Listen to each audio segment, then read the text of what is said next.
लोक जे जे काही त्यांच्या बाबतीत घडलेले आहे ते पुढे अहो खून झाला ना, खून मर्डर झाला ना ह्या मुंडेचा. एक मिनिट, हे माझा मोबाईल कुठे आहे रे? दत्तात्रय मुंडेत का त्याच्या वडिलाचं नाव दत्तात्रय मला महादेव. हॅलो महादेव इथं खून झालेल्या लोकांचे महादेव दत्तात्रय मुंडे. महादेव दत्तात्रय मुंडेचे आरोपी अद्यापर्यंत सापडू नये. बरं, तुम्ही हे आता कोणता धंदा चाललाय? हे काय चाललंय हे परळीमध्ये?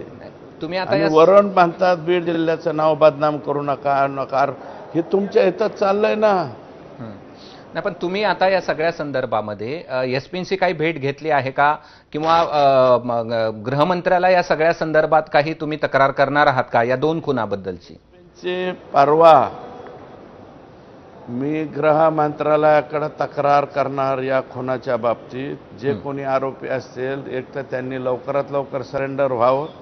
सानप साहेबांनी डिटेक्ट केले होते त्यांचे नावं, ते सांगतील. सानप साहेब इमानदार अधिकारी होता. तुमच्याकडे काय माहिती म्हणला की बाबा, ते म्हणले इथं राहू नको. ते म्हणलं माझं मी कोण आरोपी आहे तुमच्याकडे? काय माहिती आहे? काय तुमच्याकडे काय माहिती? माझ्याकडे हॅलो, आरोपी सुनील फड यांच्या अवतीभोवती फिरणारे लोक आहेत ते. 6 आरोपी आहेत. 6 बरं, येतील ना पुढं 2-3 दिवसात.